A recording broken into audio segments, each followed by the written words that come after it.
momento dentro das nossas cabeças aquele pensamento, aquela mentalidade de que não, eu só devo estudar a ciência cristã ou judaica ou também a islâmica. Exato. E deixarmos também as diferentes ramificações que esta carrega. Quando nós falamos da teologia, estamos a falar de uma ciência ampla e muito profunda.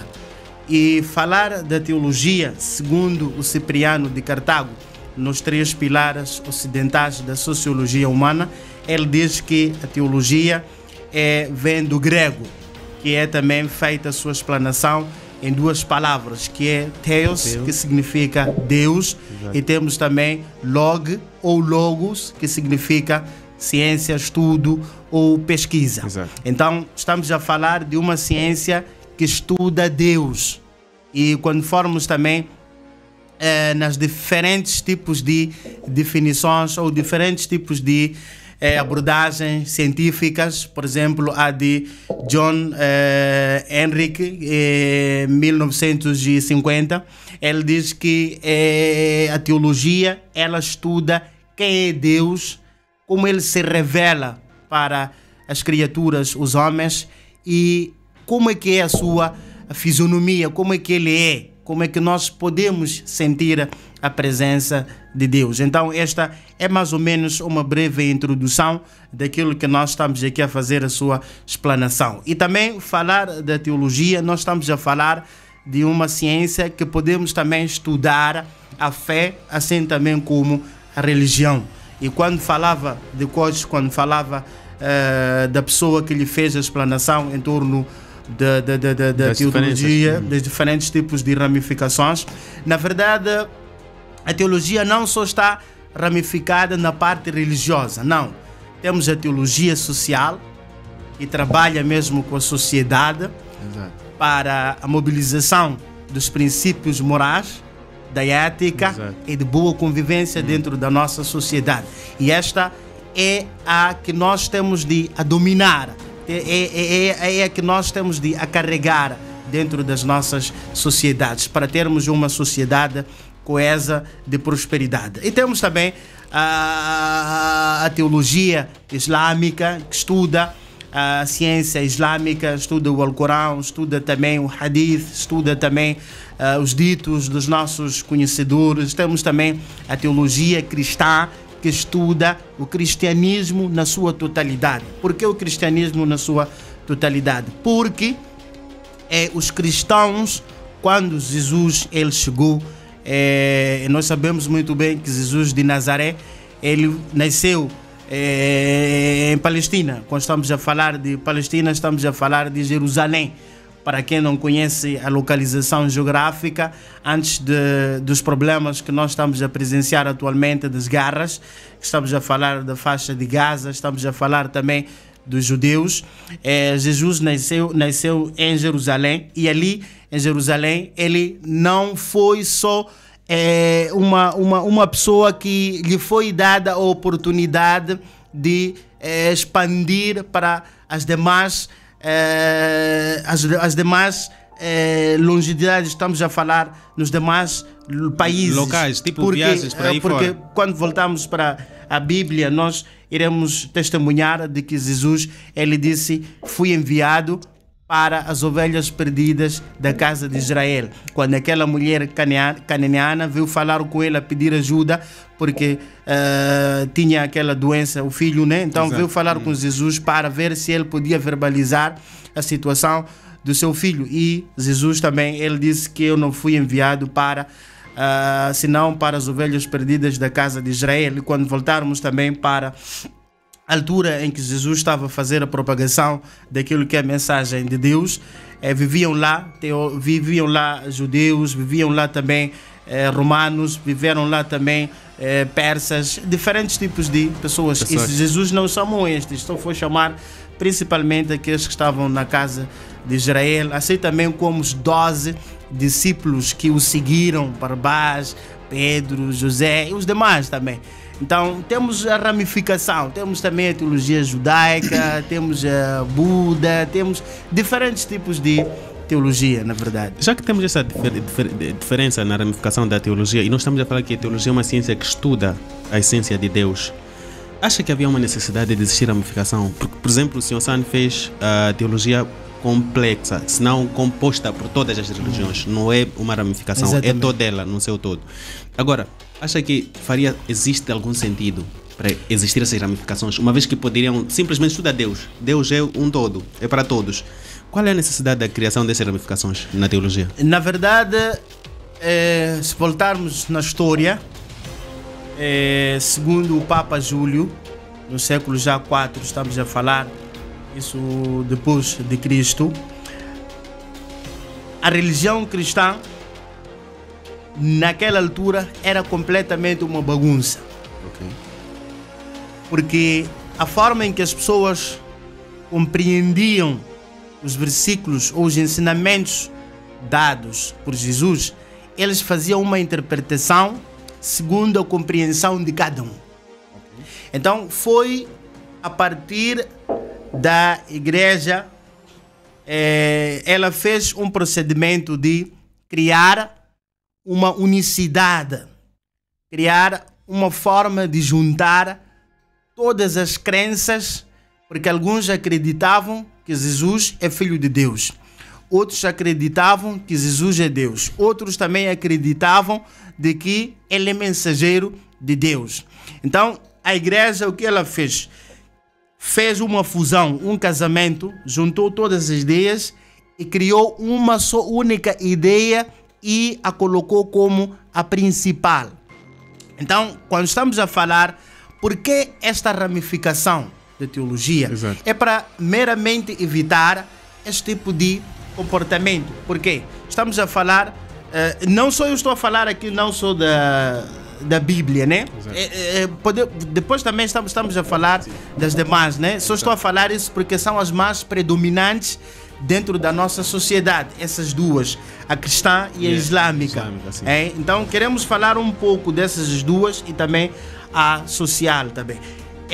Quando estamos, por exemplo, vamos para os ensinamentos bíblicos, a teologia cristã. Exato. Nós sabemos muito bem que a Bíblia não é um só único livro. A Bíblia é uma junção de livros. Temos ali 66 num cronograma de contagem de percentagens de livro. Temos ali 66 livros, temos ali 73, temos também 80, isso segundo a tradição cristã. Okay. E cada livro tem uma informação, tem um ensinamento.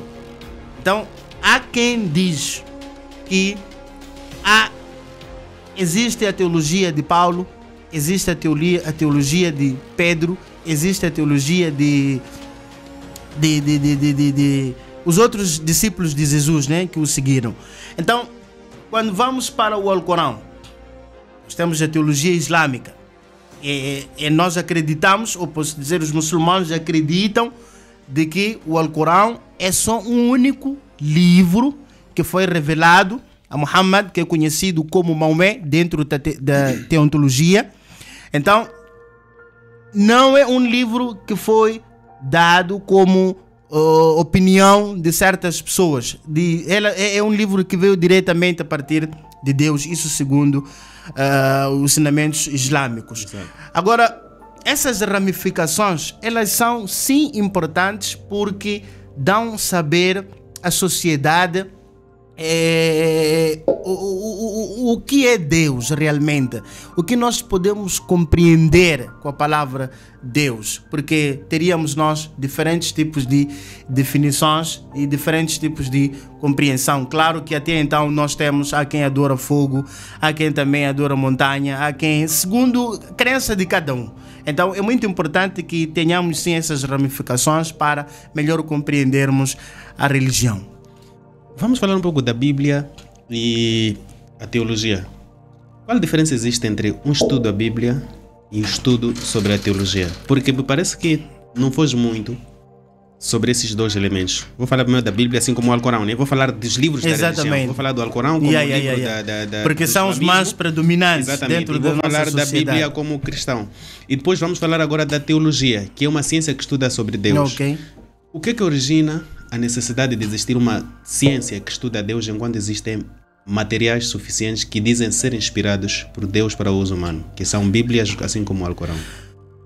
Na verdade, a pessoa nunca vai estudar Deus sem primeiro conhecer os livros dos quais Deus fez a sua própria explanação em torno do seu ser. Então, de forma primordial, o ser humano deve buscar as Escrituras para melhor compreender e conhecer a Deus. Depois, ele deve buscar o seu meio que o circula, que é o meio ambiente, a partir da criação de Deus, e fazer uma reflexão profunda em torno deste tipo de criação, porque temos os céus. Exato. Os céus. Ninguém consegue fazer um edifício sem pilar. Será que o céu tem pilar? Estão aqui milhares de pessoas. Quando formos a estudar a ciência que fala sobre os céus, fala sobre as montanhas, fala sobre tudo isto.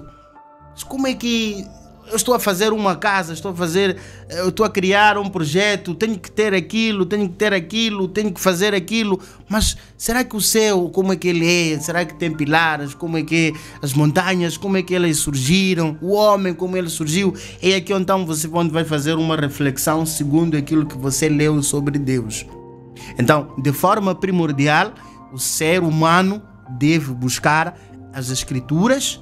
Depois de ele as compreender de forma singular, ele deve buscar então Deus na presença, na fé e naquilo que Deus criou. Aqui fica mais fácil sentir a presença de Deus. Se eu estudo a Bíblia ou o Alcorão, qual é a necessidade de eu buscar a teologia como ciência? Se eu já tenho a base como Bíblia ou Alcorão, na verdade, já conheço tudo mais. Para que eu busco a teologia? Se eu vou buscar a teologia tendo as Escrituras, qual a necessidade? Qual a finalidade? No momento em que eu fiz o sambargamento das Escrituras, tive o conhecimento da teologia, aliás, da religião, eu já peguei a teologia. Sim. Porque a religião atual que nós temos não é a que nós tínhamos nos anos passados. Porque eu estava a fazer aqui uma explanação em torno do posicionamento da teologia cristã. Exato. A partir do século XX, começou a existir esta ramificação em diferentes tipos de teologia. Ok. Isto quer dizer que veio os ensinamentos cristãos, os ensinamentos islâmicos, judaicos e os demais. Então, aqueles que melhor colocaram-se numa posição de melhorar a religião, que são os cristãos, os muçulmanos e as demais, eles viram que havia uma necessidade de fazer uma organização daquilo que é a palavra de Deus. Por isso que o Alcorão, assim também como a Bíblia, está organizada. Exato. Eu estava aqui a fazer uma explanação em torno da Bíblia, a dizer que temos dentro da Bíblia 60 a 73 a 80 livros, segundo a tradição cristã. E no Alcorão temos 114 surats, que são chamados de capítulos. Temos 6.236 versículos e temos também 30 juzes, que são chamados de partes. Okay. Mas é um só único livro. Esta é uma organização que foi feita a partir da teologia. Se não tivéssemos nós a teologia, então nós não faríamos este procedimento. Ok, então precisa da teologia para suportar. Precisa da teologia, que é um estudo organizacional daquilo que nós temos da palavra de Deus. Ok. Exatamente. Perfeito. Dizem que a Bíblia, eu não sei se é esse também que se diz sobre o Alcorão, são livros inspirados por Deus, mas escritos pelo homem. Ok. É isso. O Alcorão também é a mesma coisa, certo? O O Alcorão são palavras de Deus reveladas ao profeta Muhammad, que é conhecido como Maomé dentro da teologia, a partir do anjo Gabriel, que que teve o início, o primórdio, na cave Hira, onde foram revelados os primeiros versículos do Suratu Al-Alaq, que é conhecido como a sura primordial do Alcorão. Isto é, os primeiros versículos a serem revelados, que é leia, estude, aprenda. Os primeiros versículos que foram revelados ao profeta é para estudar, aprender. Por isso que a religião muçulmana, ela, antes da prática, ela incentiva, coloca de forma imperiosa a busca do conhecimento. Conhecer quem é Deus, quem é seu profeta e quais são os princípios de sua religião. E quando vamos para as demais religiões também, a cristã, a judaica, as demais, também acredito que existem estas detrizes, estas ramificações. Exato. Então, o Alcorão, na verdade, é um livro divino, sim, que foi revelado ao profeta e foi escrito, sim, pelos homens. Ok, vamos considerar que a Bíblia também é assim. Como crer que esses livros não foram adulterados? Que realmente o homem, na sua imperfeição, fez exatamente como Deus orientou? E que, porque estamos a dizer que são livros traduzidos pelo homem e compreendidos pelo homem, mas inspirados por Deus. Como acreditar que realmente o homem não colocou alguma coisa a mais? É só pela fé? Ou existem evidências que nos colocam a acreditar que o homem não colocou a mais nem a menos daquilo que foi a inspiração de Deus? Tem certas coisas... Eu pergunto isso para os dois livros, para os dois lados. Como disse, que a sua teologia é baseada em tudo. Eu quando questiono uma coisa, não é só sobre uma religião. Por isso eu estava aqui a querer dizer que tem certas coisas que, quando eu for a fazer a sua explanação, em algum momento algumas pessoas podem compreender de forma errada. Mas a teologia que eu fiz não só é islâmica, é completamente estendida em todas as áreas. Exatamente. Então, quando falamos de que a Bíblia ou o Alcorão são livros que foram revelados por Deus e os homens escreveram estes livros, há uma coisa que nós temos de buscar a sua compreensão, na sua totalidade. Exato. A Bíblia é a palavra de Deus, da qual Jesus de Nazaré ele pregou para os demais residentes da casa de Israel, que são as ovelhas perdidas. Okay. Depois de Jesus, vieram 12 discípulos daquela cidade. Exato. Dos 12 discípulos que o seguiram, não tem romanos, não tem gregos, são aqueles da casa de Israel: Barnabás, Pedro, João e os demais. Exato. Estes, quando Jesus está prestes a deixar o mundo, diz para eles: começai com a propagação da palavra de Deus na casa de Israel. Aquilo que ele fez. Estes, quando fazem este procedimento de expandir a palavra de Deus, eles tiveram certos conhecimentos que eles transmitiram para a sociedade. Que Deus é assim, temos que fazer assim, sigam Deus assim. Então, foi conhecido como Livro de João. Vem Pedro, Deus quer assim, tem que ser assim. Foi conhecido como Teologia de Pedro. Okay. Vem Barnabás, para aproximar-se de Deus tem que ser assim, tem que fazer assim. Foi conhecido como também Teologia de Barnabás.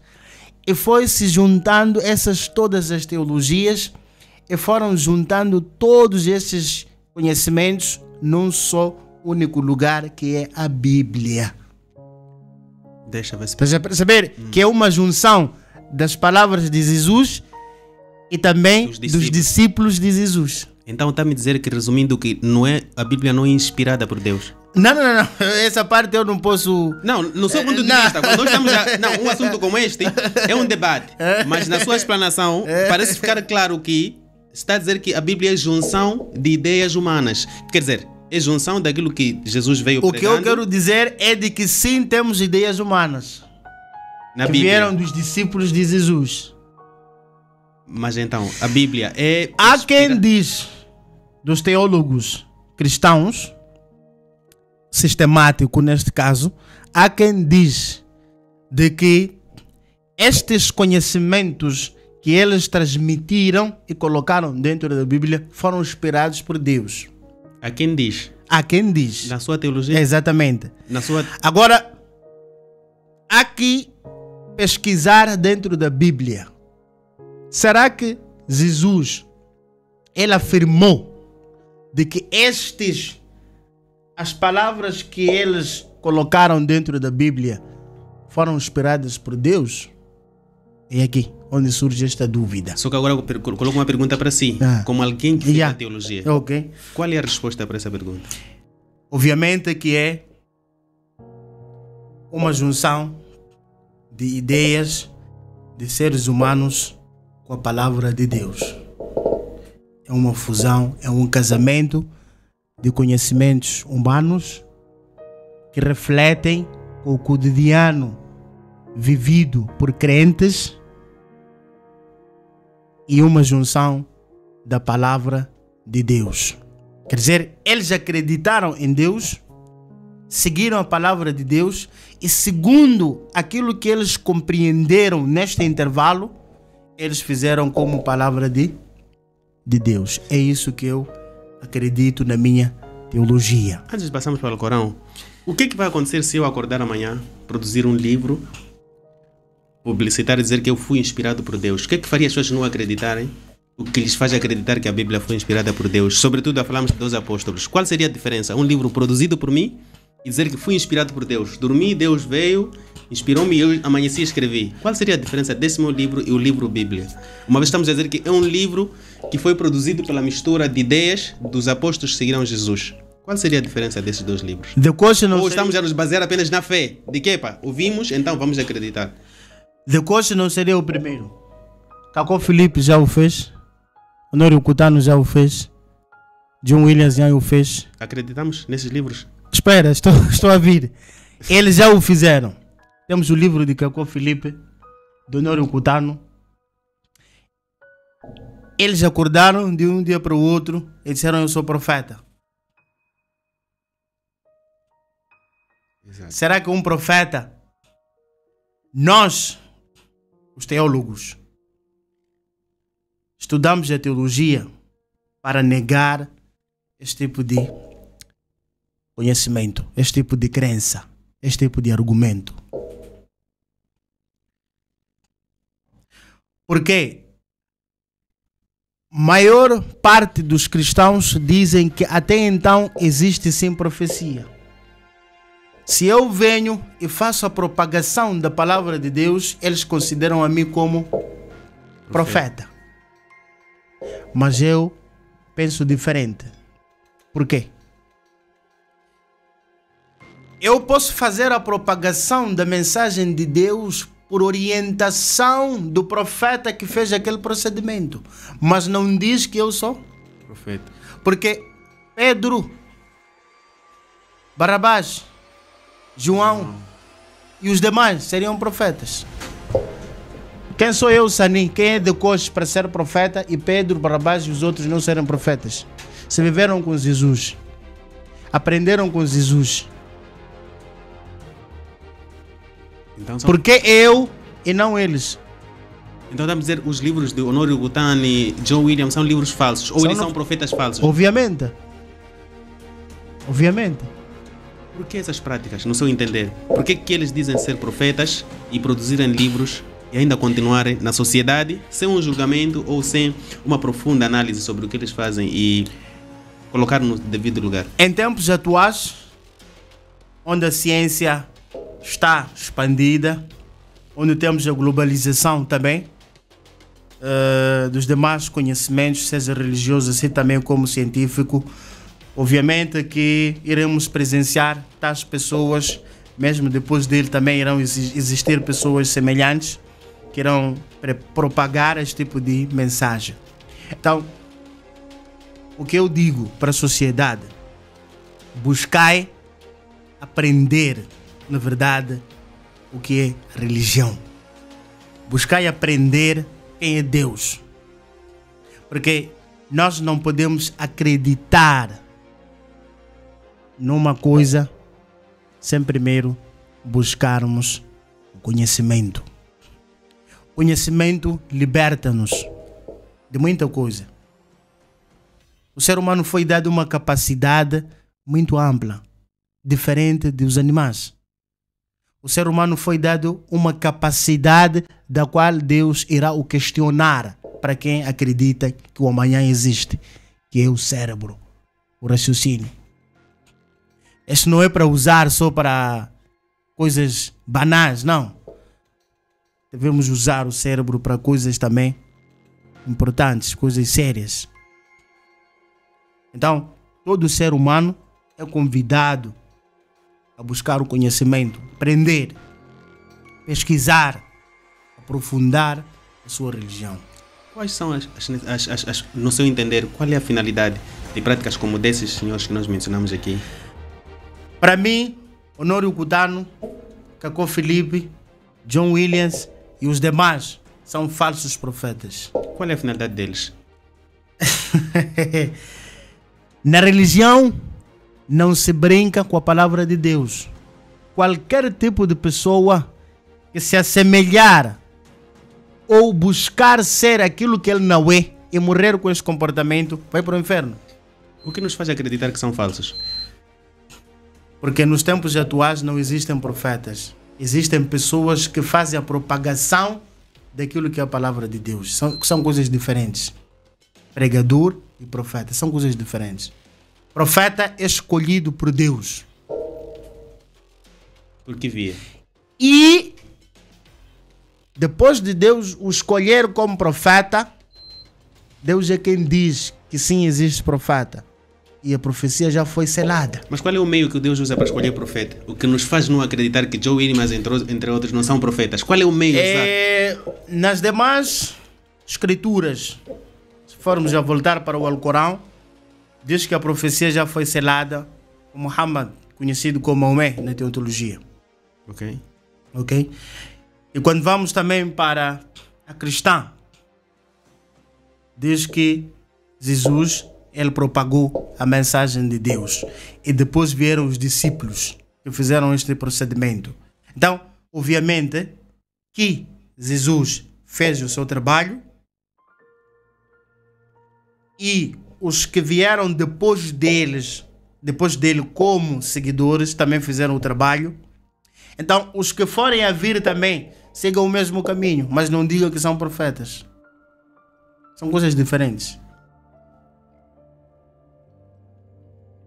Não sei se está me perceber o meu pensamento. Sim, compreendo. Esta é a linha de pensamento que eu... Perfeito. Só para recuarmos e voltarmos à base dessa questão, estamos a falar agora da questão da Bíblia como um livro inspirado por Deus. E dava resposta sobre a mistura de ideias de pessoas que andaram com Jesus. E quanto ao Alcorão? O Alcorão é um livro sólido que Deus, ele sozinho, colocou-se de forma primordial a guardá-lo, protegê-lo. Desde que o Alcorão foi revelado, nunca antes foi feito nenhuma ramificação. Assim como foi revelado, até então, irá continuar. Por isso, podem queimar todos os livros que nós temos do Alcorão, até 6 horas da manhã. Já temos novos livros, porque todo ele foi memorizado. Porque são palavras de Deus. Vamos lá queimar a Bíblia. Eu dou esse desafio, né? Como um teólogo. Vamos lá queimar a Bíblia. Todas as Bíblias. Vamos ter uma Bíblia até amanhã às 6 horas? Não, porque são junções de palavras de seres humanos. Qual é a sua religião? Depois. É teólogo estudou sobre teologia global. Exatamente. Mas qual é a religião que professa? Eu sigo a religião da unicidade de Deus, que diz que Deus é o único e deve ser adorado. A religião de todos os profetas. Qual é a religião? A religião de todos os profetas é Deus é um só. Essa é a religião de todos os profetas. Entre a religião... Unicidade de Deus. Sabe por que eu não gosto de dizer religião muçulmana? Porque quando eu digo religião muçulmana, os demais telespectadores compreendem a religião que trouxe Maomé. Ok. Na cadeia ou na corrente dos profetas, a mensagem era única. Deus é só um e único. Essa era a mensagem de todos os profetas. Okay. O que diversificava de todos eles são as práticas. A forma que eu rezava, como Jesus, não é a forma como Abraão rezou. Mas a palavra de Deus era única. Mas as práticas eram diferentes. Da forma que Jacó, ele jejuou, não é como Maomé jejuou. Mas Deus disse para jejuar. Está a perceber, né? Certo. Então, os profetas tiveram uma oportunidade de eles ensinarem à sociedade como praticar aquilo que Deus revelou. Então, cada profeta veio com a mesma mensagem de que Deus é só um e único. Não pode ser associado com uma outra divindade. O que diversificava deles são as práticas. Compreendo. Rezar, jejuar. Essas são práticas, obviamente. Então, isso sim é que era a diferença. Então, a religião de todos os profetas é única. Deus é um. Isso é religião. As práticas refletem os ensinamentos de um profeta. Ok. Percebe? Percebo. Reflete os ensinamentos de um profeta. Mas a religião é única. Deus é um só.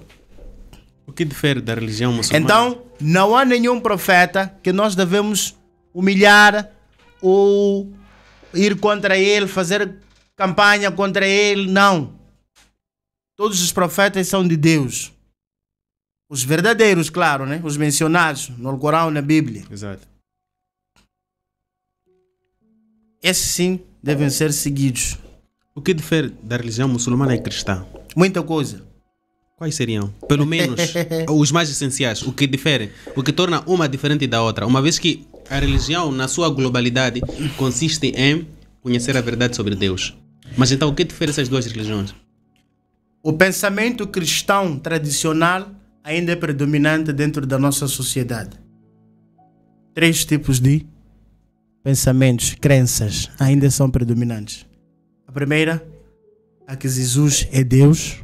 Ok. A segunda, a que diz que é filho de Deus. E a terceira, a que diz que é profeta de Deus. As 3 são predominantes até então.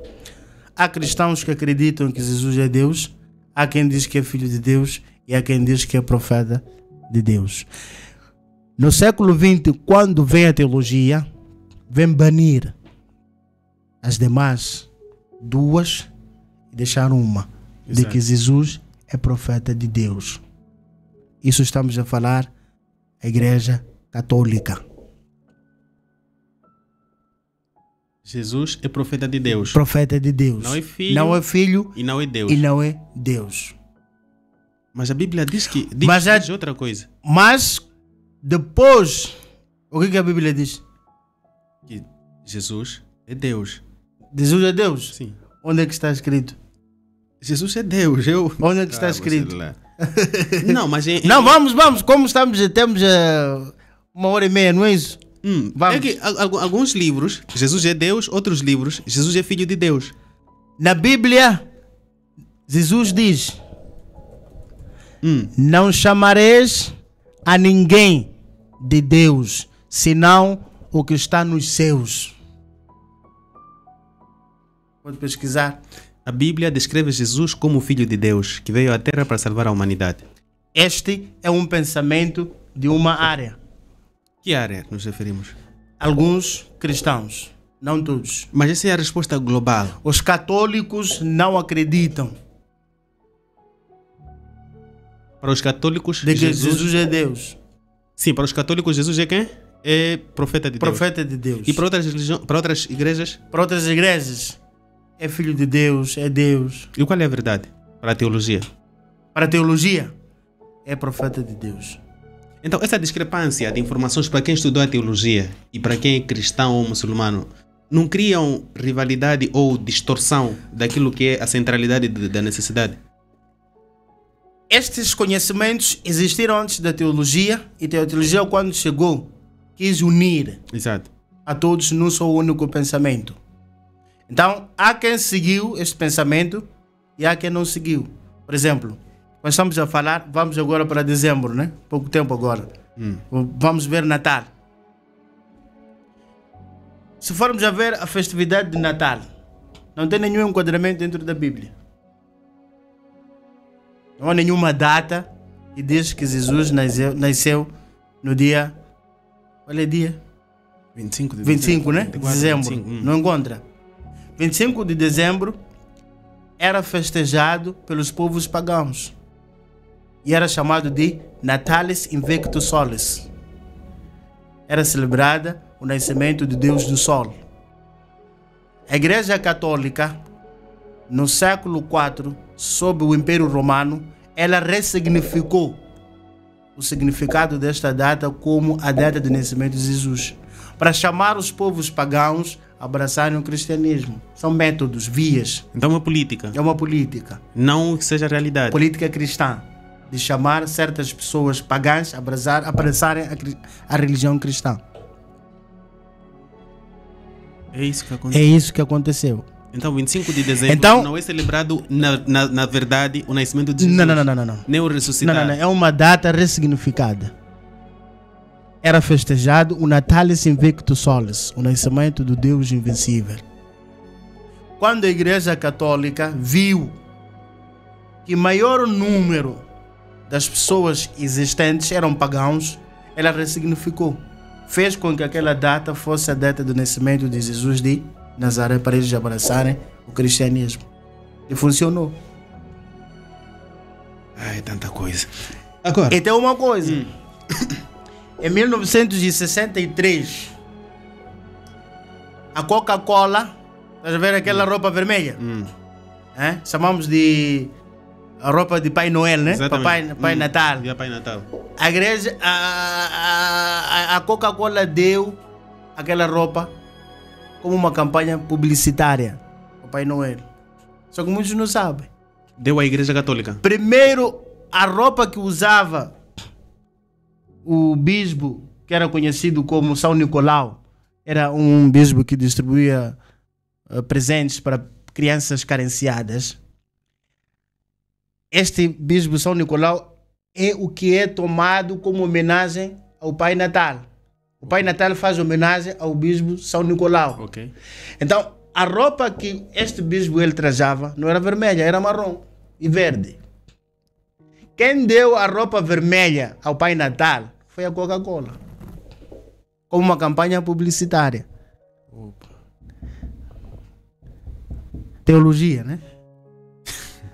É chato. Agora, despertou uma atenção uma coisa. É meio desse mesmo seu discurso, quando falava que era celebrado o dia 25 de dezembro como o dia de nascimento do... o quê? O Natalis Invictus Solis. Deus, o Deus do Sol. Deus do céu invisível. Quero falar um pouco dos deuses.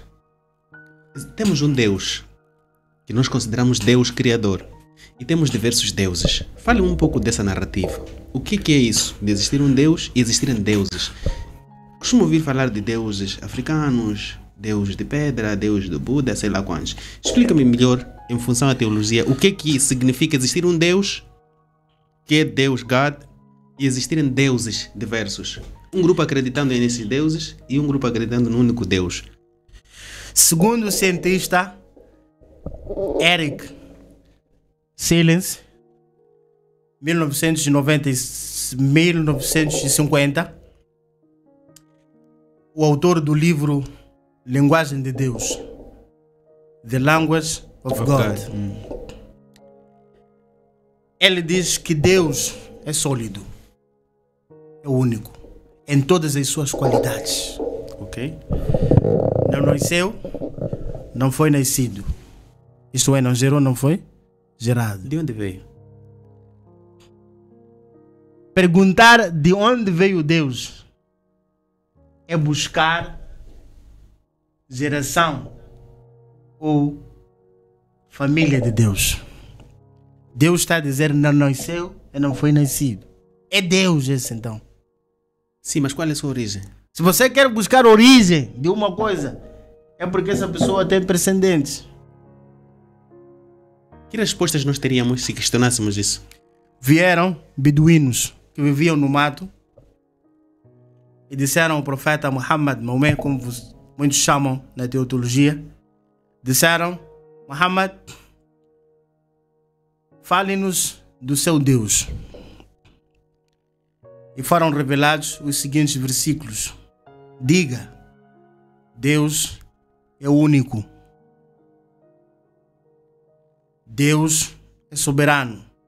Não nasceu e não foi nascido. E não há igual a Ele. Esta é a definição de Deus. Nada é igual a Deus em todas as suas qualidades. Deus nunca esteve... Na teologia cristã, diz que Deus criou o homem segundo a sua imagem.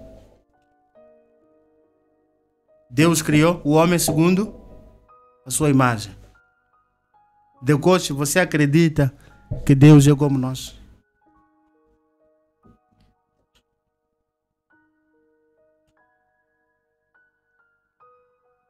Acredita que Deus é como um ser humano? Não. Por quê?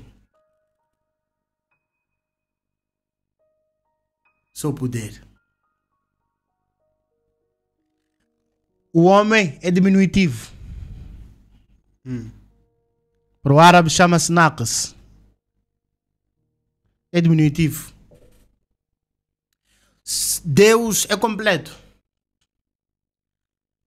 Na religião cristã, na teologia cristã, na teologia islâmica, diz que Deus tem mão. Na religião islâmica. Será que a mão de Deus é como a do ser humano? Não. Onde é que diz que Deus tem mão? Na religião muçulmana. No Alcorão, Deus diz: criei o Adão com as minhas próprias mãos. Quer dizer, Deus tem mão. Mas será que a mão dele é como a do ser humano? Não. Deus diz: vê. Quem vê tem Vistas. Tem vistas. Será que a dele é como a nossa? Não. O que nos garante que não é como a nossa? Ele é diferente de todos. Mas em todas as suas qualidades. Como é que ele é diferente de todos e diz que criou um homem segundo a sua imagem? Quer dizer, a mão que ele tem não é como a do ser humano. Em termos de ações, não em termos da fisionomia da mão. Em ambas partes. A fisionomia é esta. A ação é esta. Sim. Percebe? Esta é a fisionomia e esta que eu fiz é a ação. Na fisionomia de Deus é diferente e na ação de Deus é diferente. Quem é Deus? Deus é um ser diferente de todos. Presente dentro das nossas vidas. Deus é bom. O homem é quem dita o seu caminho. Por que existem deuses? Não existem deuses. Existem crenças que acreditam que existem deuses. Percebe? Não existem deuses. Existem crenças que acreditam que existem deuses. Então não é real. Não é real. Simplesmente uma crença. Não é real. E por que Deus permite a existência? Um exemplo prático. Temos a montanha próxima. Vamos falar daqui, né? Tem uma montanha aqui chamada Wamamali. Exato. Acredita eu ir até lá, partir aquela montanha, queimar, não vai me acontecer nada.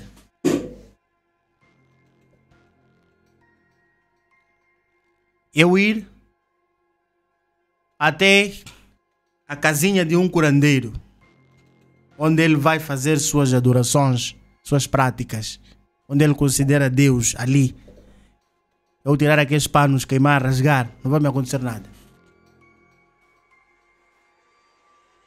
Já fiz. Estamos aqui no podcast até agora e não morri. Já fez isso? Já fiz. Já rasgou coisas de curandeiro? Já. Só que era um tio, né? Por isso fiz. Qual era o intuito? Descobrir o que ia acontecer? Nada, naquela altura jogávamos plecas, futebol. Então, uma vez entrou minha pleca ali, vi aquelas. Prontos, levei, tirei dali, fui fazer meus bonecos. Não aconteceu nada. Não aconteceu nada. No tempo em que eu estava a estudar, já deixaram comida na montanha. Oferta para os deuses, não é? Exato. É? Para a linguagem local, chama-se sataka. Maqueia, né? Fizeram panela de arroz, frango, bem preparado. Deixaram na montanha. Eu comi. E não aconteceu nada? Não aconteceu nada. Que Deus é que aquelas pessoas invocam quando colocam maqueia e ataca tudo mais? Não é o nosso... Na criação das criaturas, existe ramificação. Existe homem, existe djinni, que nós chamamos de espírito. Ok. Existe anjo, existe animais. Percebe? Exato. Na teologia islâmica, Deus criou o homem do barro. Do barro. Do barro. Na teologia islâmica, Deus criou o anjo da luz. Na teologia islâmica, Deus criou os djinnis, que nós chamamos de espíritos, a partir do fogo. Na teologia islâmica, Deus criou os animais a partir da água.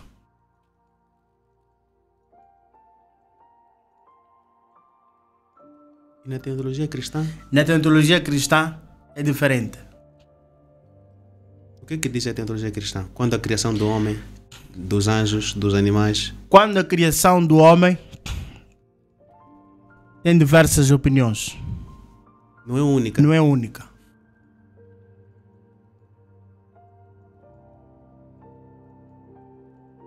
Por isso que os que acreditam de que Jesus é filho de Deus é porque ele não veio de um pai. Mas a pergunta é: Adão, que é o primeiro homem, veio de um pai e de uma mãe? E por que você não considera ele filho de Deus? Por isso, tem certas coisas que só o conhecimento vai mudar a nossa mentalidade, a nossa forma de pensar. Nós dissemos Jesus é filho de Deus porque nasceu sem pai. Porque Deus assim, ele o criou. Esquece este que traz esta afirmação, que é também uma verdade, de que sim, Deus criou Jesus. Nós acreditamos que é a palavra de Deus que foi lançada a Maria. No Corão, né? Exato. E no cristianismo a mesma coisa. Só que alguns dizem que é o Espírito de Deus. Você está a dizer Espírito de Deus, você está a dizer que Deus tem Espírito. Então, se Deus tem Espírito, tem também descendentes.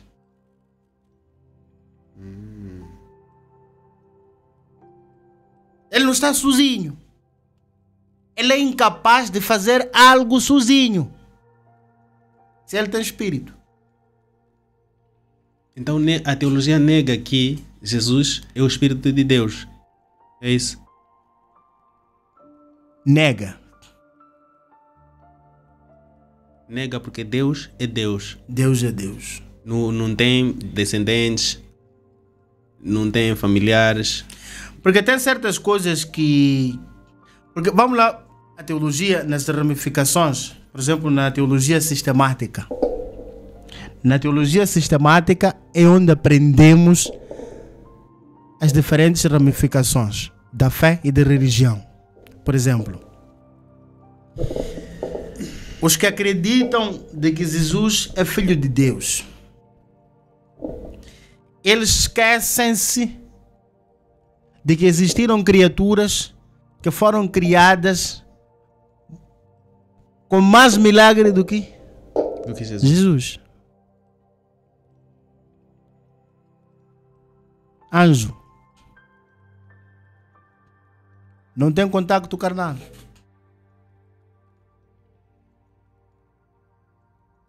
Anjo não tem contacto carnal. Se não tem contacto carnal é porque não tem a função de reprodução. Mas não é chamado filho. Por que você não admira isso então? Por quê? Então, tem certas coisas que só o conhecimento pode limpar a nossa mentalidade. O que faria um... Mas eu sou, pronto, convido a sociedade para que aprendam mais a teologia moral. É a mais boa de todas, porque ensina a viver com diferentes tipos de crença, com diferentes tipos de raça, e principalmente quando falamos da teologia sistemática, é mais predominante nos países laicos.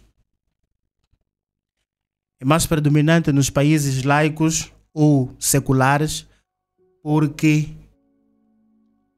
o país que tem um sistema secular ou laico, onde quem quer ser curandeiro é curandeiro, onde quem quer ser cristão é cristão, onde quem quer ser curandeiro fica curandeiro, não tem nenhum impedimento. Há uma certa liberdade de escolha de crenças que você pode tomá-las. Você como cristão, você como muçulmano, você como judeu, você como africano, você deve respeitar a crença e a religião do outro. E é esta teologia que deve ser predominante dentro da nossa sociedade, para vivermos de forma coesa. Todos unidos.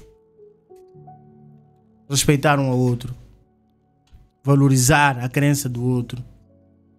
Há quem acredita que, apesar de existirem esses conceitos sobre a Bíblia ou o Alcorão, há quem acredita ainda que são simplesmente livros para aconselhamentos e direção para o homem, para não prática de coisas ruins.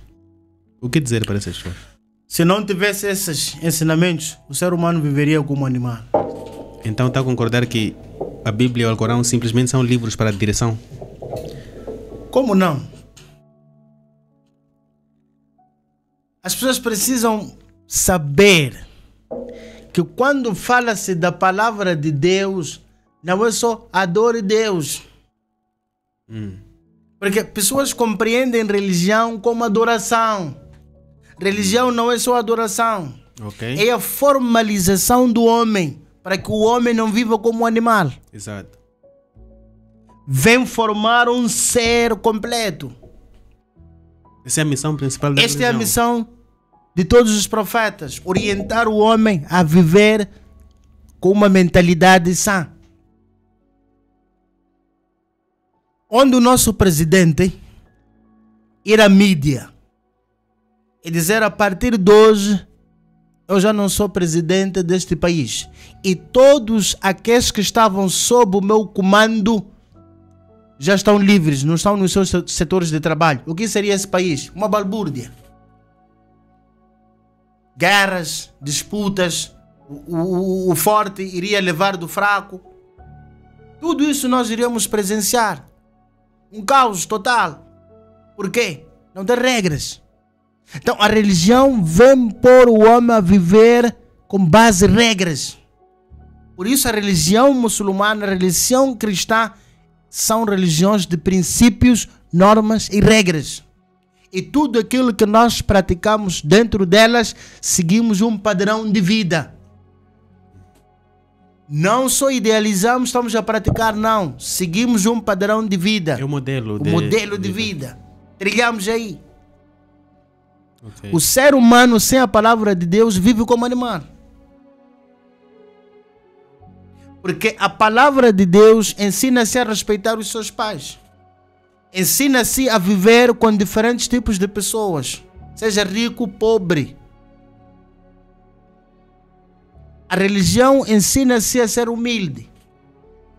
A religião ensina-se a colocar cada um no seu lugar. Perfeito. Quem seríamos nós sem religião? Viu os que vivem sem religião?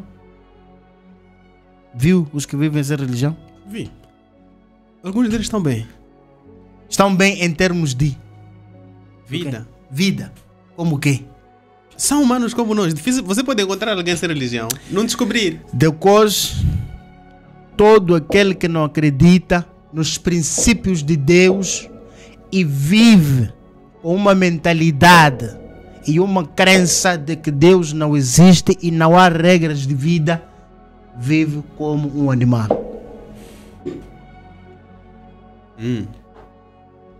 E os ateus? O que te leva você a respeitar os seus pais? A geração. Eles geraram-me. E eu cresci ouvindo que é preciso respeitar um ao outro. Cresceu ouvindo que é preciso respeitar um ao outro. Essas pessoas ouviram de quem? De outras gerações. E essas gerações ouviram de quem? Há uma corrente aqui. Tudo leva à religião. E os ateus? Os ateus fizeram o quê? Não vivem bem? Também vivem como animais, no seu ponto de vista? Porque eles não acreditam em Deus. Eu não tive a oportunidade de conhecer muitos ateus. E dos poucos prontos, dos poucos que eu conheço, vivem sem regras sociais. Não estão bem? Para mim, que tenho a religião, não estão bem. Para mim, que tenho a religião, não estão bem. Porque eu acredito que a religião é um meio, atenção, é um meio de salvação do homem.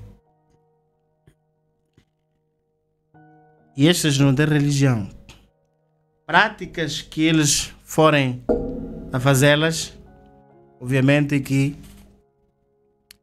são fora do padrão. São fora do padrão da religião. Dr. Leandro Carnal é um ateu declarado. É um brasileiro. E ele afirma que chegou ao ateísmo, se existe isso, depois de ter passado em diversas religiões e até tornar-se como é que se chama? Alguém responsável de certas religiões ou igrejas. E ele chegou à conclusão que não valia a pena seguir religiões. E ele tornou-se ateu. Que argumentos o senhor tem com relação a opinião dele? Argumentos que eu tenho é a opinião dele. Porque existem cientistas melhores, com capacidade, bagagem do que ele, mas que acreditaram na existência de Deus. O que significa para si não acreditar na existência de Deus? É negar a existência de Deus. Sim, o que significa para si, alguém que nega a existência de Deus, para si significa o que nesse ser? É negar viver segundo os princípios e regras de uma sociedade.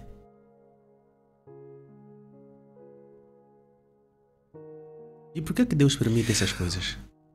Toda sociedade que vive com harmonia, sossego e tranquilidade tem uma doutrina, tem uma crença.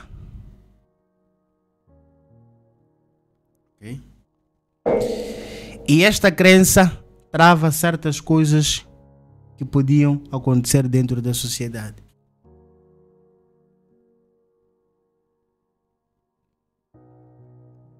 Exato. Tenho questões. Deus. Vamos falar de Deus. Mais um pouquinho. Deus é o criador de tudo. Tudo mesmo que existe, Deus é que criou. Existe muita culpa. Mas para começar a questão seria: concorda que existem anjos, diabo, céu, paraíso? Existem? Sim? Existem. Existe. E quem criou essas coisas? Deus. Deus já criou o diabo. E criou o anjo. Criou o céu. Criou o paraíso. É isso? Depois de ser humano, não é? Sou. Eu sou ser humano, não sou? É. Meu nome é? Sane. Mas sou ser humano. Exato. Depois de ser? Humano. Teu nome é? De coach. Então Deus é que criou tudo. Deus criou tudo. Agora, o ser humano foi escolhendo cada coisa que é predominante dentro do seu ser. Ok. O nome, as práticas, nós é quem fizemos essa escolha. Não tem influência de Deus. O que nós chamamos de diabo, segundo a teologia islâmica, ele vivia junto dos anjos. Ok? Quando Deus diz para todos os anjos: façam prostração de adoração a mim, para o Adão. A prostração não foi feita para Adão. Foi feita em forma de adoração a Deus, obediência a Deus. Todos os anjos fizeram prostração. Isso segundo a teologia islâmica. Exato. Excepto o que nós chamamos de diabo. Satanás. Negou. Por que negou? Orgulho. Porque viveu com os anjos, próximo de Deus, conheceu o paraíso, teve mais conhecimento e foi criado a partir do fogo e diferente do barro. Ele diz: eu sou melhor do que ele. Isso eu sou. Muitas pessoas destruíram suas vidas. Ok.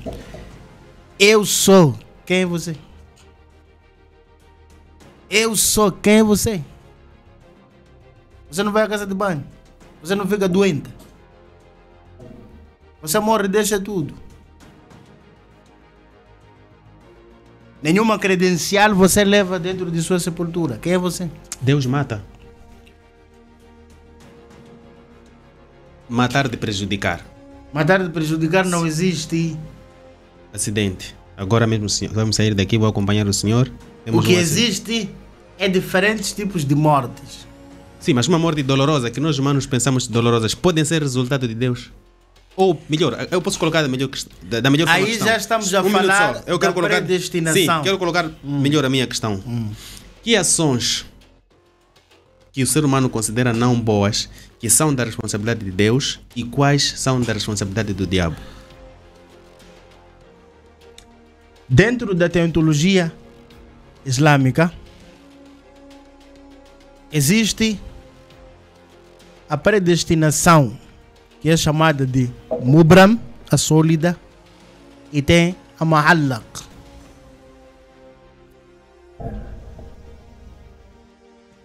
A Mubram, a sólida, não muda. Deus diz: decote vai viver como decote, vai ter isto, vai morrer assim, vai ter tantos filhos. Um padrão completo sobre sua vida. É isso que Deus fez. Espera, estou a ver. Ok. É um destino que Deus padronizou para as suas criaturas. Ok. E tem uma predestinação, um destino que muda. Este que muda, o que iria te acontecer de bom, que ainda não aconteceu, não irá acontecer sem você pedir a Deus. O que iria te acontecer de mal, que Deus prescreveu para si que irá te acontecer de mal, vai te acontecer se você não pedir. Mas se você pedir que não venha me acontecer, não vai te acontecer. Por que Deus predestina certas coisas para humanos e depois nós temos que pedir a Ele mesmo as coisas que Ele sabe? Na verdade, o objetivo principal da criação do ser humano é a adoração de Deus. Não tem outro objetivo. Temos de parar de pensar de que o homem está livre de pensar o que ele quiser. E o livre-arbítrio? Existe. Para que serve? Mas tem uma coisa. Existe na existência primeiro dos mandamentos de Deus. Deus já disse, faça isso, faça isso, faça isso. O mesmo Deus diz, quem quiser acredita e quem não quiser não acredita. Os que acreditam têm seu pagamento e os que não acreditam também têm. Isso aqui é livre-arbítrio. Sim. Mas este livre-arbítrio temos... Aqui temos uma bola, Esta bola é sólida. São os mandamentos que Deus decretou para o ser humano. E esta outra bola, Allah, ou Deus, colocou para o ser humano ele poder escolher. Por isso, de todas as criaturas, o ser humano é o mais privilegiado. Exatamente. A partir do cérebro. Ele sabe que isto não é bom, isto é bom. Foi dada uma capacidade que as demais criaturas não foram dadas. Mas então por que nós culpabilizarmos ao diabo de certas coisas do mal que acontecem? Se estamos a dizer que o Deus também pode causar o mal no ser humano. É uma promessa que ele fez. Quem? Quando ele foi expulso do paraíso, ele fez um pedido. Deixa-me viver até os últimos tempos do mundo. E neste intervalo eu irei desviar os teus servos. E Deus diz, você irá desviar aqueles que são fracos. Os que seguem a palavra de Deus, você nunca vai conseguir. Ainda tenho uma questão.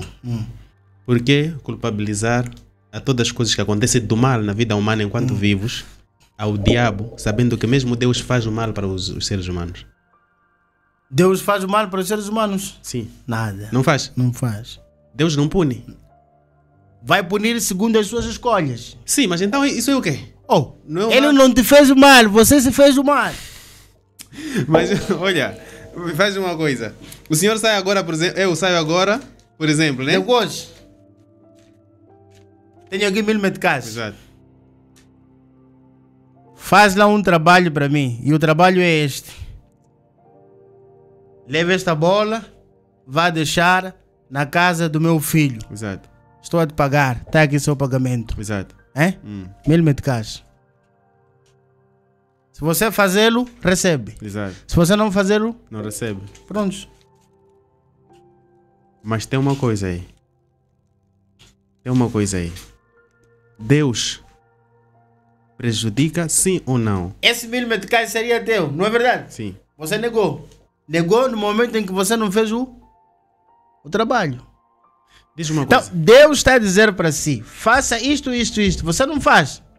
Você escolheu o teu caminho. Não é ele quem escolheu para si. Você escolheu o teu caminho. Então por que nós dissemos, em vez de compreender essa analogia sua agora, que está a dizer que você que escolhe o seu destino? Não é minha. É a de Deus. Ok, já que existe a analogia, por que nós, cada coisa que nos acontece do mal, mesmo depois de nossas ações, dizemos que é diabo? Epá, diabo, Satanás. E não dizemos, epá, fiz o mal a mim mesmo.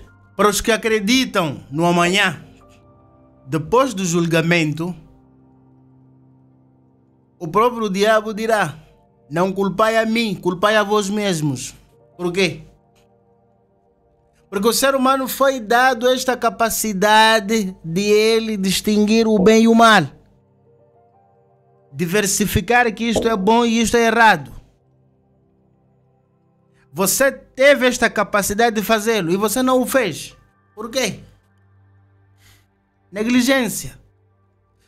Todo ser humano é fraco, mas temos de buscar ser fortes. Eu não consigo, ninguém. Se eu consigo, você consegue. Nos faltam 10 minutos, é muita coisa para ainda conversar.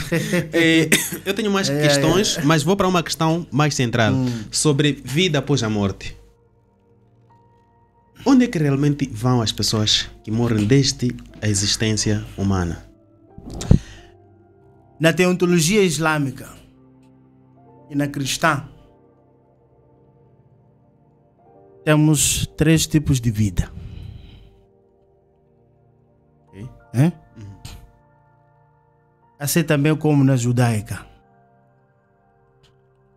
Tem a vida no ventre das nossas mães. Ok.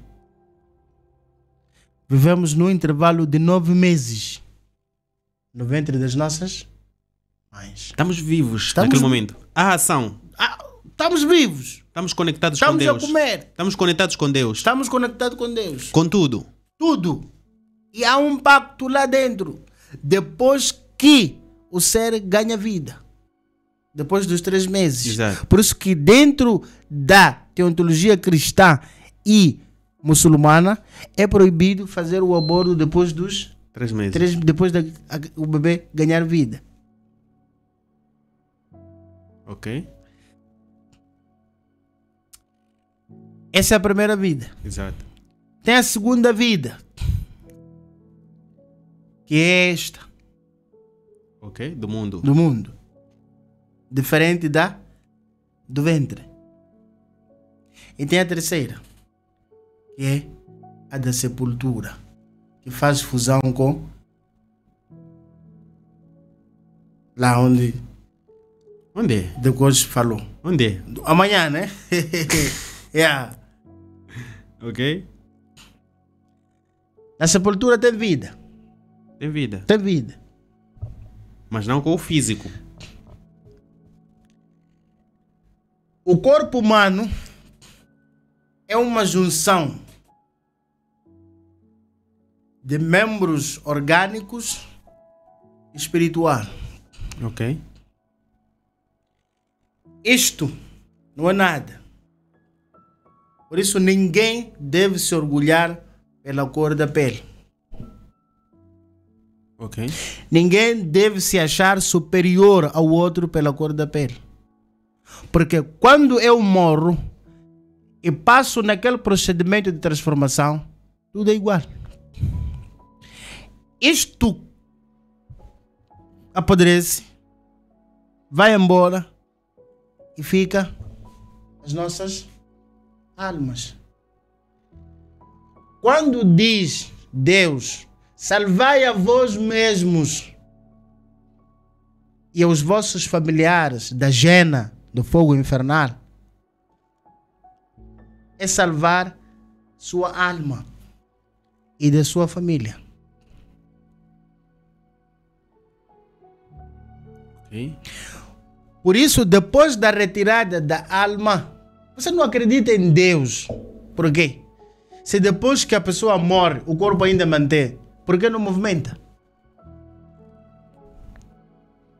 Mas a ciência vem dizer que tem algo dentro de si que faz você movimentar esse corpo. E você não vê, mas você sente. E por que você não sentir a presença de Deus se você não vê? A ciência confirma e defende. Então, este espírito, quando o seu corpo é levado lá, passa neste procedimento de decomposição. Ok. Mas você mantém. Que o seu espírito mantém. E onde é que vai o espírito? Ali você é perguntado, o que você fazia? O que você fez? O que você levou para aqui? Porque aqui nós humilhamos-nos uns aos outros, batemos-nos uns aos outros, insultamos-nos, criamos balbúrdias, separamos famílias. aquele não é nada, eu sou fulano, você não é ninguém, eu sou. Aqui você faz, mas não leva nada. O que você leva quando morre, 3 coisas te seguem. Tua riqueza, que é o carro que te leva ao cemitério. Tua família, que te acompanha. E aquilo que você fez. 2 coisas voltam. A riqueza da qual você se embargou, juntou. A família da qual você criou, voltam. Você fica ali com suas práticas. Ou são boas, ou são ruins. O julgamento é feito ali ou... Começa dali. Começa dali. Então o julgamento começa depois que você morre. Depois que você morre. E aos que dizem que o julgamento será depois que o mundo for acabar. Começa depois que você morre, porque é perguntado quem foi teu Deus. E quem faz Porque isso? Deus reconhece que existem criaturas que adoram outros deuses. Por isso que a mensagem de todos os profetas era única. Adorai um só único Deus. Mas então, Sandy, não estava aqui contraditório Deus perguntar quem foi seu Deus, se ele sabe quem você adorava na terra? Não é Deus quem sabe perguntar. Quem são? São os anjos que foram incumbidos esta mensagem de fazê-lo. E os anjos não têm capacidade de ver o que você faz na terra? Que Deus você adora? Tem capacidade. Mas por que te perguntam? Te perguntam para você não dizer fui enganado. Porque o juiz te pergunta, você matou? Porque ele não estava lá. Não estava lá na ação. Ouviu? Ele já tem confirmações tudo na papelada, nunca foi ao tribunal. Depois nunca foi ao tribunal. O juiz já tem toda a sua biografia. Toda a sua biografia daquilo que você fez, ele já tem. Então, depois dessa questão... Mas ele te pergunta, por que você fez? Se ele já tem. É uma forma de você dizer não. Não é verdade. Para você falar pessoalmente. E você vai falar. Eu adorei pedra. Eu adorei fogo. Eu adorei espírito. Eu adorei Deus. Você vai falar. E depois disso? O espírito, para onde vai? Se a pessoa for obediente, cumpridora das legislações divinas, as de Deus, lhe é concedida uma vida boa dentro da sepultura, à espera do dia de juízo do final. Mas quando é que será o dia do juízo final? Estamos a morrer desde o ano 0 até hoje. Onde é que estão as pessoas? Estão na sepultura. Não é cansativo? Mas, sabe, tem certas coisas. Não, Sani, eu tô Não, espera. Espera. Olha, estamos lá do ano não, eu 0, estou a estamos responder sua questão. Alguns dos nossos telespectadores ali que estão em casa têm essa questão também. Sim, eu também estou. Então eu estou a lhe responder com base aquilo que é a teontologia que nós aqui viemos abordar. É cansativo para quem não esteve aqui. O jogo é um só. Você pode ouvir teontologia, pode ouvir sociologia, pode ouvir biologia. O jogo é único. Deus. Só. Não tem mais. Aqui, onde você está na sepultura, você dita a sua forma de viver segundo as suas práticas.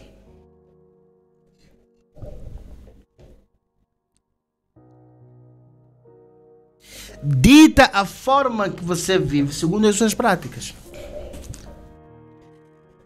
Cansa para um que não estava no cumprimento das ordens de Deus. Porque é castigado. Sani, acha que existem pessoas que cumprem a 100% neste mundo com as práticas de Deus? Não há nenhum ser humano perfeito. Se ser humano ser perfeito, deixa de ser ser humano. Então qual é a necessidade de julgamento? Se Deus mesmo sabe que não somos perfeitos. Arrependimento. Há arrependimento. Todos vós sois errantes, falham, mas o melhor dentre vós é aquele que, quando erra, reconhece que eu falhei e faz arrependimento. Erramos todos os dias. Então todos os dias temos que nos arrepender.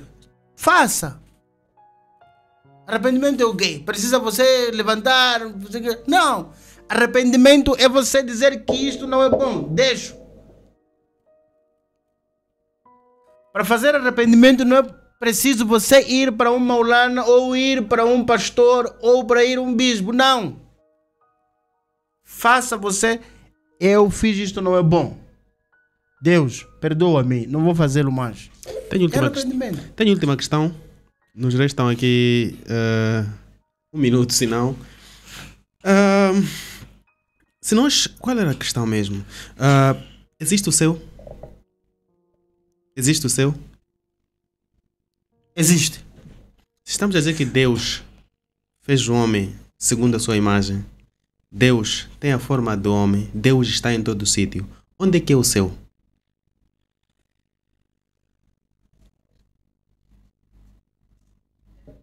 The coach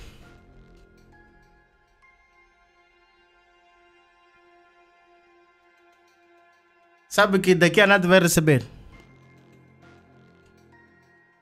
Se tem algum business, né? Tem algum trabalho, como nós chamamos aqui, tem algum hustle. Exato. Sabe que daqui a nada vai receber. Exato. De onde é que vem o dinheiro? Do resultado. É? Do resultado. Do resultado da minha ação. De sua ação. Da mesma forma também acredita que o céu há de vir do resultado da sua ação. Porque existe. Sim, mas existe está onde? Sepultura sabemos está no cemitério. Sabemos com certeza. Perfeito. Okay. E o céu?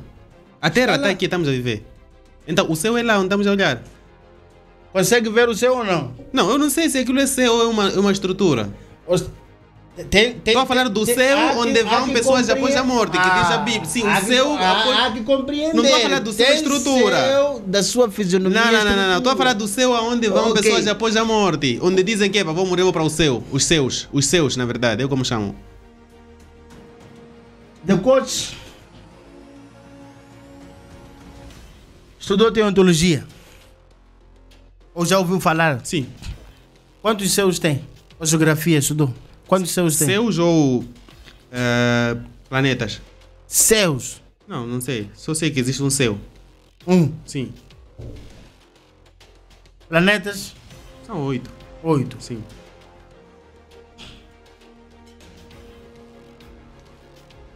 Neste céu que nós presenciamos com os nossos olhos, vem um outro. Depois vem um outro. Segundo a teologia islâmica. Quantos céus existem? 7. Ok.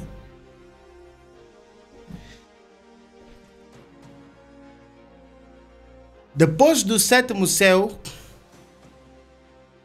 mas é um conhecimento que, para quem não está preparado ainda, pode ficar um pouco confuso. Sim, mas é isso que nós precisamos saber. Pode ficar confuso.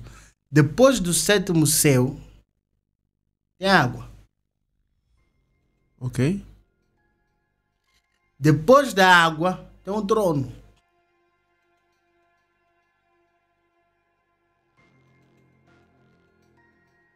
Depois do trono, está lá Deus.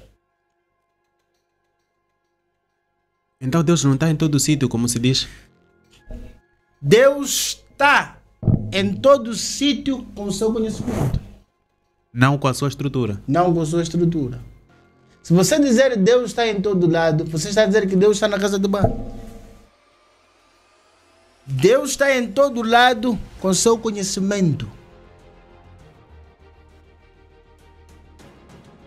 Ok. Ele consegue ver tudo.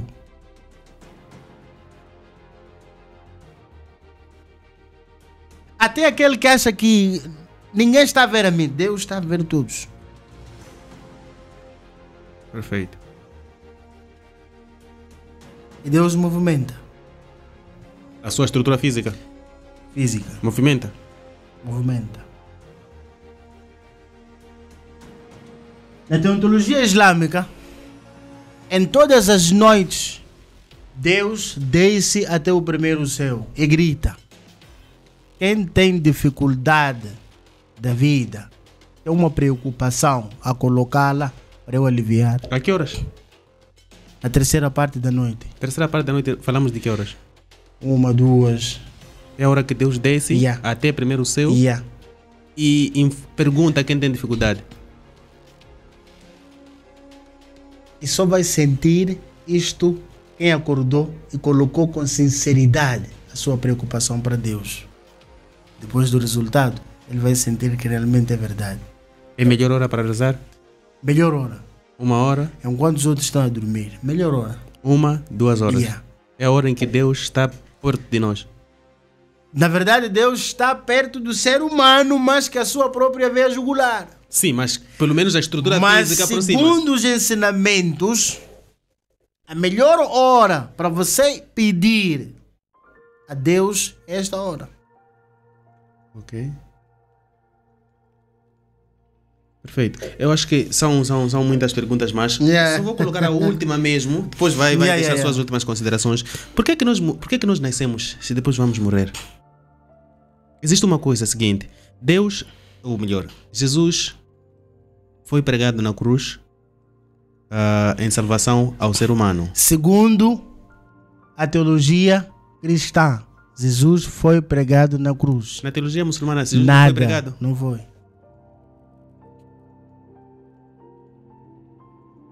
Não foi. Como é? Depois acredita que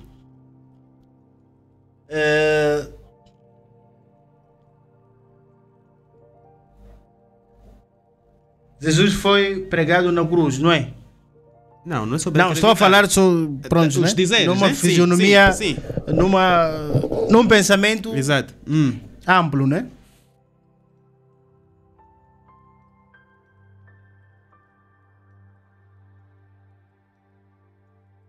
Jesus, para a teologia cristã, morreu na cruz. Ok. Para a teologia islâmica, Jesus não morreu. Foi levado. Não houve aquelas pedras, aquele pregar. Foi levado. Irá voltar para terminar com sua missão. Por que foi levado? Queria ser prejudicado.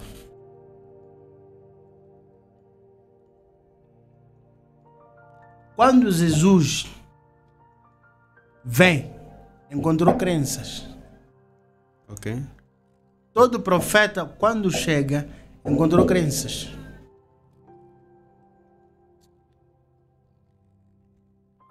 E a crença do profeta que chegou bania a do anterior. Quando Jesus chega, bane os projetos. As práticas do outro profeta. Qual era o profeta? Já deve, por exemplo, há uma corrente. Ok. Vem, por exemplo, vamos. Antes de Jesus veio quem? Moisés. Moisés. O Moisés tinha a palavra de Deus, a sólida. Os judeus seguiram. E quando ele morre, houve esses problemas que nós também temos atualmente. Outros compreenderam assim, outros compreenderam assim. Quando vem Jesus, diz não, aqui tem que ser assim, assim. E estes que viveram na crença de Moisés, dizem, nas práticas de Moisés, dizem não, tem que ser assim, assim. Então aí surgem problemas. E esse foi o maior trabalho ou a maior dificuldade que os profetas tiveram. Tirar aquilo de adorar ídolos. Exato. E mudar a lei de um outro profeta. Não foi fácil. Por que é que Deus precisou enviar Jesus para mudar o raciocínio da humanidade, sendo uma humanidade que Deus mesmo é que criou? Depois, se eu falar que Jesus não foi mundial, foi nacional, irá acreditar? Jesus não foi enviado para todo mundo, foi enviado para um povo. E por que é que nós cremos em Jesus em todo mundo agora? Então, é preciso voltar para a Bíblia. Jesus, antes de morrer, diz: não fui enviado senão para as ovelhas perdidas da casa de Israel. Quando a mulher cananeana vem até ele pedir ajuda, que não era judaica, Jesus diz o quê? Fui enviado somente para as ovelhas perdidas da casa de Israel. E quando ele, antes de morrer, nos seus últimos momentos, diz aos seus discípulos: neste procedimento da propagação da mensagem de Deus, darem início com a casa de Israel. As ovelhas perdidas da casa de Israel. Então não era para todo mundo. Jesus não foi mundial, foi nacional. Essa forma de Deus enviar o seu filho para só aquela casa não significava... Cada profeta que foi enviado na face da terra foi enviado para um povo. Quantos profetas foram enviados? Milhares.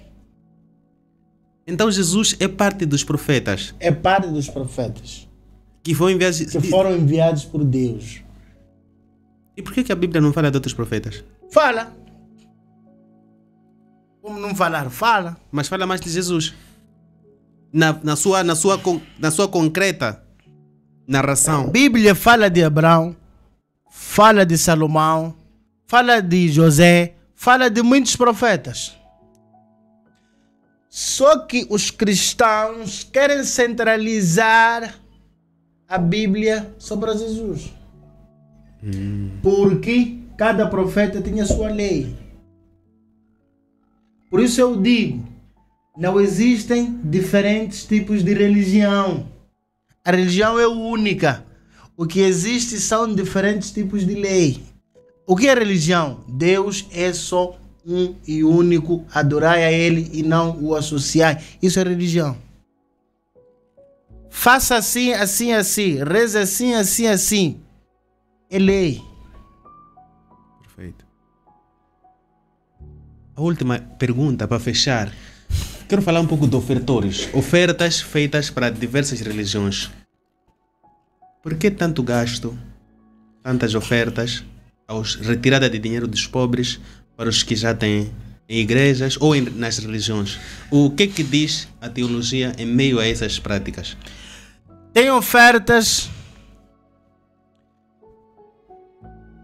que são obrigatórias. No meio de quem? Obrigatórias por Deus? Exatamente. Ok. Na teologia muçulmana, islâmica, tem uma oferta que é chamada de zakat.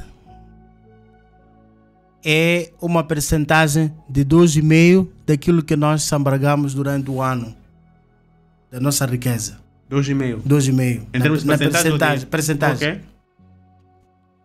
100%, 2,5% você tira para caridade.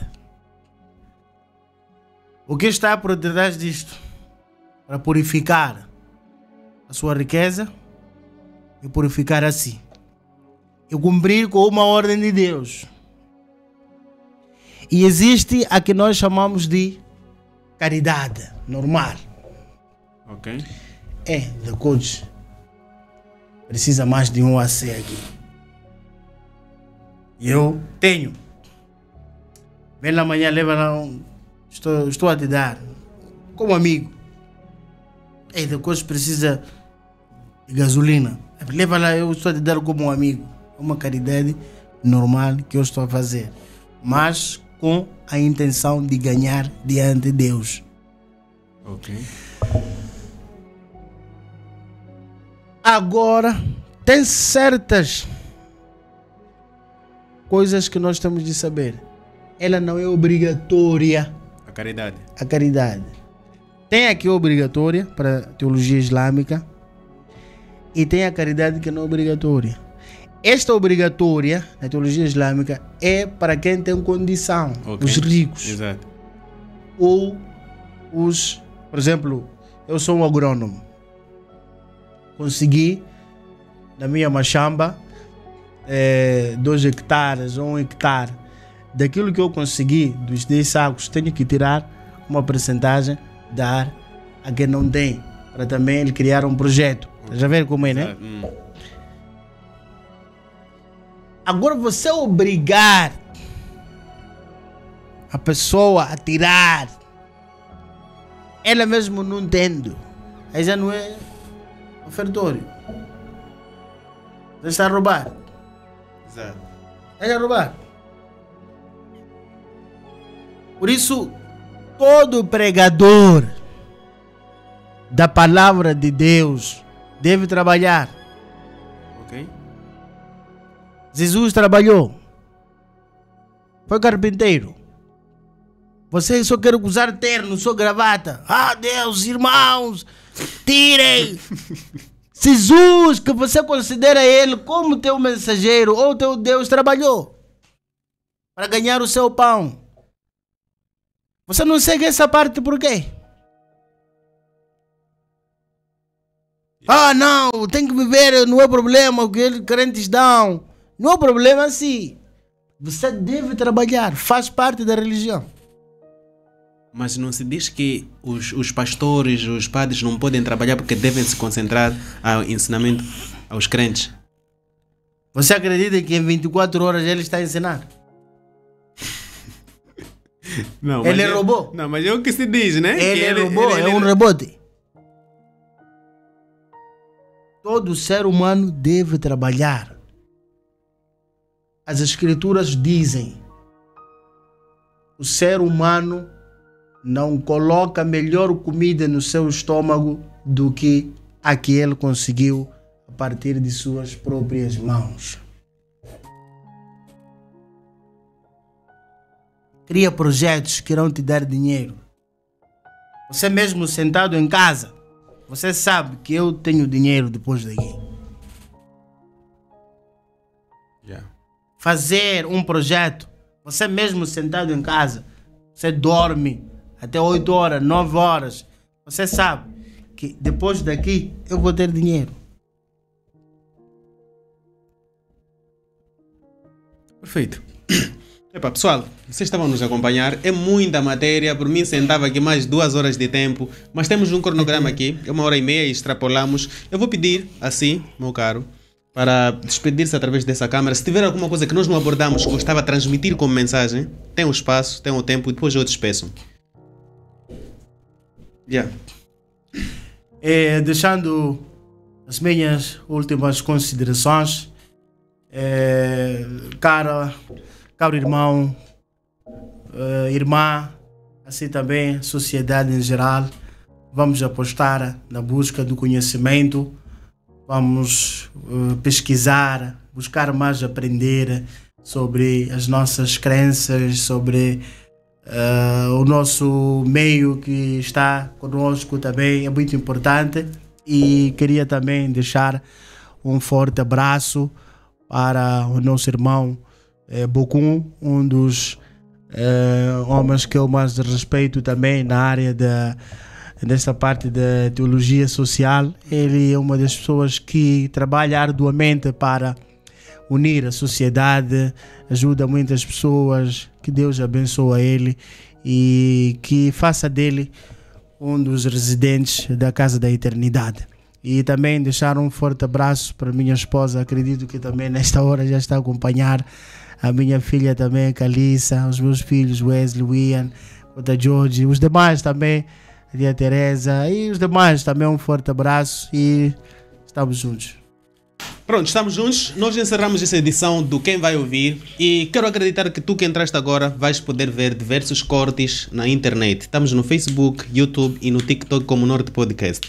Mas também lembrar-vos que dia 20 de dezembro temos evento final da primeira temporada da BLN, que é um movimento de hip-hop que é organizado por nós, o Norte Podcast, e os ingressos estão disponíveis. O primeiro lote termina já dia 4 de novembro, a 450 meticais área normal, 1000 meticais área VIP. E 5 de novembro arrancamos com o segundo lote, que vai custar a 750 meticais área normal e 1500 meticais área VIP. O terceiro lote começa a 5 de dezembro a 20 de dezembro. Há 1000 meticais área normal e 2000 meticais área VIP. Para tu correres, é só ligares para 87 57 54 e adquirir o seu ingresso. E vamos estar lá juntos para a final, onde nós vamos oferecer o prémio de 50.000 meticais ao vencedor e vamos ter mais surpresas e novidades nesse dia. Teremos artistas como Hernani da Silva, Ray Bravo, Ari The King, Laila Zen e mentes provenientes de Pemba que vão estar connosco para brilhantar este dia. É um dia que é para amanhecer, porque sim, estaremos em festa. Eu despeço-me com gratidão de vocês todos que estavam aqui a acompanhar o programa. Dizer-vos que estou muito feliz e só voltarei para aqui domingo de outra semana, assim que eu conseguir. Alguém perguntou de coach, acabo de entrar no Norte Podcast, quem é ele? É só recuares aí os minutos que encontras aí toda a conversa. Tivemos aqui 2 horas de tempo de conversa, de muito interesse na verdade, e depois vão acompanhar os outros cursos que vamos proceder dentro de instantes. Eu fico grato e prometo voltar assim que a ocasião der o prazer. Até lá.